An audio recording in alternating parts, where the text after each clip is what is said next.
So I've been thinking about this for quite some time. And even I've been saying this in the past that we need, if we are going to rejoin the EU eventually, we need to turn people who voted for Brexit into rejoiners. And I think the question of is that process happening now? I think's already really been answered. We've seen the polls time and time again. People think Brexit was a bad idea, and more importantly, we are seeing key poster boys like the fishermen saying, "Yeah, this isn't working out for us. This isn't working out for us at all." You know, we're losing our businesses, we're losing our industry even more than apparently we were, or at least people like Nigel Farage were telling us that we were being, completely sold out in Brussels. Meanwhile, of course, if he'd actually, done his job, British fishermen wouldn't be in that state. And I think it wouldn't have been like not Nigel Heseltine. I can't remember the celebrity chef's name that actually had to go and speak to the European Parliament on behalf of British fishermen because, as we said, Nigel Farage didn't do his job, turning up to one meeting, leaving halfway through, and then didn't attend the rest of the 36 meetings that he was meant to attend. Kind of why, the European MPs in the European Parliament were pretty important. Unfortunately, as we said many, many times, people just in the UK didn't really pay that much attention to what was going on in the European Parliament. And, that was a big problem. That was a very big problem compared to when you go to the continent and people do pay attention to what goes on in the European Parliament. But that's getting into another question. But yeah, I do agree that sooner or later we need to look at people who voted for Brexit and we need to sort of convince them to vote rejoin. And that is, I think, quite doable because we did I think we went over a report sometime of why are people changing their minds? Why are we seeing this big thing? And it is soft levers. People who were, well, go on, I'll give it a chance. And now we're realizing, well, actually, that was a bad idea. And of course, they compared this to prohibition, where you had the the dries and the wets, and it was the soft dries who eventually changed their mind on prohibition that ultimately led to the end of prohibition. So we're seeing something very, very similar happen here in the UK in and around Brexit. And I think asking this question about this, what is going on, and more importantly, the movement to rejoin, because we've got to remember there must be a movement to rejoin if we are to rejoin successfully. And there is, and it is building. So bringing those people into the movement is important. So today we're going to go over a piece on the Byline Times over, I think there's a documentarian going around at the moment and interviewing people about Brexit, how it's gone.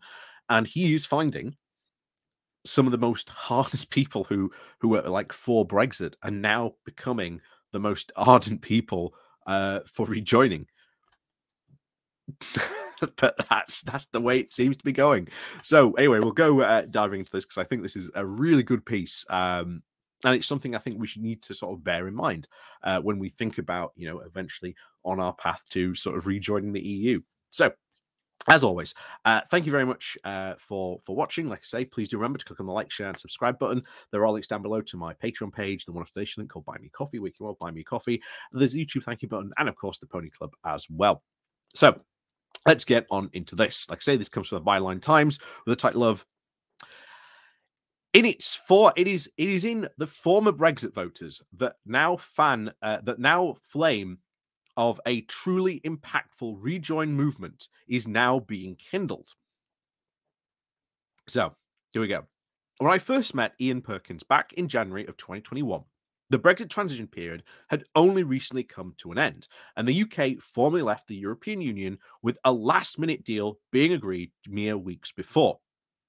Marking the occasion on the 31st of December, hundreds of Brexit supporters rallied in Parliament Square, spurred on by speeches from the Brexit stalwarts Nigel Farage, and Widdicombe, and of course Julia Hart-Brewer. The mood was jubilant as a giant clock was projected onto Downing Street's famous black facade, counting down the seconds. But 166 miles away in Brixham, the UK's most high-value fish market, a different reality was about to set in. Fish exporter Ian Perkins was about to face perhaps the most difficult 3 weeks of his career. Between the 31st of December and the 20th of January, when I interviewed him, Perkins had yet to send a single consignment out to Europe. Paperwork, customs checks, and the soaring costs overnight had precluded him from the market, to which was more than 70% of the fish brought into Brixham were usually sold. And the impact of being effectively cut off from EU trade, he told me, was catastrophic. I think me and many others have made a mistake, he said. If we could turn back the clock, would I have voted leave? Of course not. It is in that story over the following months that would resonate with every fisherman, every farmer and manufacturer I spoke to. Travelling the UK to produce the short films on Brexit for the Bylines TV, which between January and July, I heard the same thing over and over again. We've been sailed down the river, one farmer said, describing her dissatisfaction with the withdrawal agreement. In Swindon, the factory workers who had been laid off after Honda closed its plant there said that most of Honda workers would not have voted leave again because they'd seen the damage in their future. Wherever we went, we heard the same thing. Pub landlords, hauliers, the water quality inspectors, taxi drivers, clothing manufacturers all asserted that Brexit had been ruinous. It took the public and the press a couple of years to catch up, and since last May, polling has consistently shown that more people are in favour of rejoining the EU than staying out of it. The Remain camp has, for the most part, become the Rejoin camp. A neutral progression for activists and campaigners who are passionate about staying in the EU, who since the referendum have been focused on finding a way back in. More interestingly, perhaps, is the change in the mood from the Brexit voters I spoke to in 2021. Many of them have graduated from Eurosceptics with a general dissatisfaction at how things have turned out into becoming ardent rejoiners themselves. And that is the interesting thing, because how many of those people are going to be vastly important at a rejoin campaign? Because imagine now, you could just have person after person after person said, I voted Brexit for this, this, and this. Brexit did not deliver me this, this, and this. I regret my vote. We should, we need to rejoin to not only solve this, but to protect the future of sort of the UK economy and all these industries, etc., etc. That would be so impactful. It would be so impactful if we could get that. And I think it is happening. So when I visited Ian Perkins again last month, he was still facing the same issue, which he had assured me had not been resolved. But this time his outlook was different, saying, we've just taken stronger pills to deal with the headaches because the headaches haven't changed, he said. The issues haven't changed. In fact, they've probably gotten worse. As I said before, we used to talk about fishermen all the time on this channel, and partly because we haven't been covering them very often, or we cover them more sporadically than we used to, is because since the end of the withdrawal agreement, nothing's really changed for them. It's still as bad as it was, Many of them, as we covered just a couple of days ago, are saying, oh, things will get better in 2026. Well, you've got people saying, well, the industry experts saying, no, guys, it's not going to get better. You once again thinking things will get better, hoping things will get better, but in reality, what's going to change? Not a lot. So here again, he described himself as brainwashed by the Leave campaign. He made a claim that he made back in 2021. Only this time, he went further, saying absolutely nothing materialized out of the promises that they made, he said. When he was asked about Farage, he was resigned. Where is he? He's not been here since. I've not seen him in the press. I've not seen him on the TV. He just disappeared. Whereas 2 years ago, Perkins seemed uneasy about criticizing the former UKIP leader. Now, the sense of betrayal and disappointment was palpable. And that was something that was always going to happen. That the fishermen, sooner or later, were going to realize just what an absolute liar Farage was to them. And to them, it was good because they had someone who seemed to be, again, giving off the perception he was standing up for British fishermen. In reality, he wasn't at all. But when they were in an industry where pretty much no one was really standing up for them, that's unfortunately who became the filled the vacuum for them, and they trusted him. And now that he's pretty much betrayed them, the disappointment setting in, they were always bound to turn on Farage. They were always bound to. That's why you do not see Farage go anywhere near fishermen at all these days. So,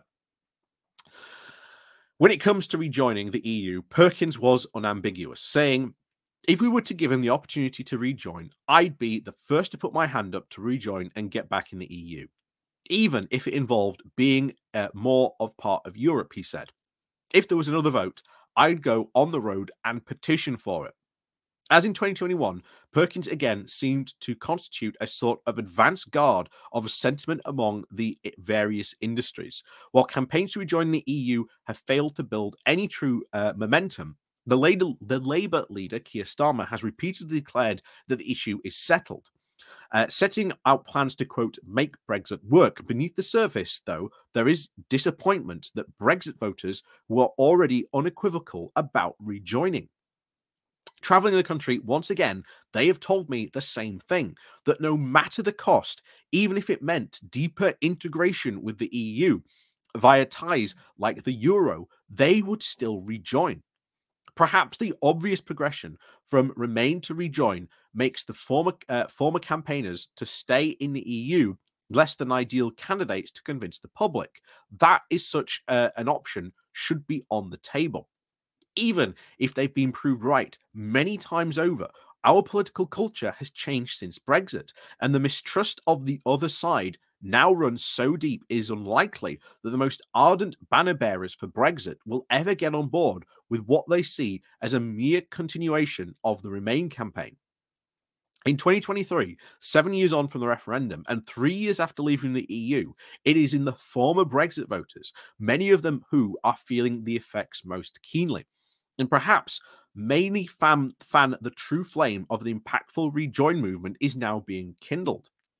Talking to the many such conversations I've been party over to recent months, I believe we are now on the cusp of a turning point where the campaign to rejoin the European Union will finally find its feet and its emissaries.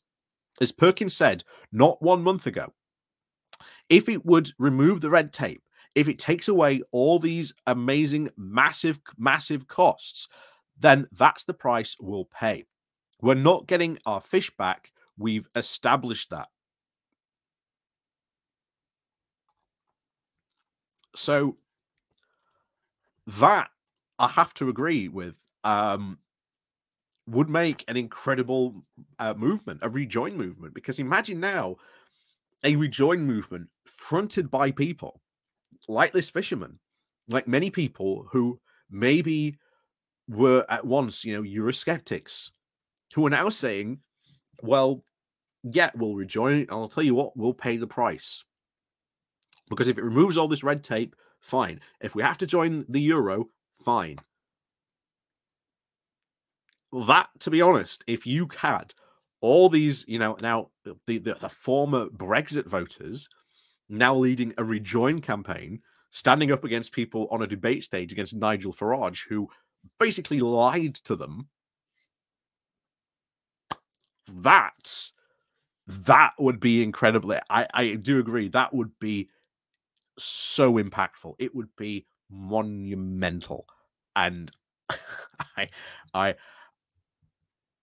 I think it would be very obvious that we might even rejoin that. I say that in a very, very hopeful moment, but yeah, I think something is about to change. But it's just a question of what. Maybe not this parliament, but maybe next parliament. And even if Keir Starmer gets to the point where look, this is Brexit. This is as best as Brexit is going to be. This is as best as I can make it. Maybe. And there's even talks. We've talked about this before. What if, for example, the Conservatives read the room a lot more quicker than Labour do. And then they start advocating, well, tell you what, we'll rejoin the single market and customs union. It's not beyond the realms of possibility. It's not beyond the realms of possibility that they might try that. But we'll see. We'll see. So, as always, thank you very much for watching. Please do remember to click on the like, share, and subscribe button. And, of course, down below, there are links to my Patreon page and an invitation link called Buy Me Coffee, where you can buy me coffee. And, of course, as always, there's YouTube thank you button. And, of course, the Pony Club down below. So, as always, until then, we'll see you all next time.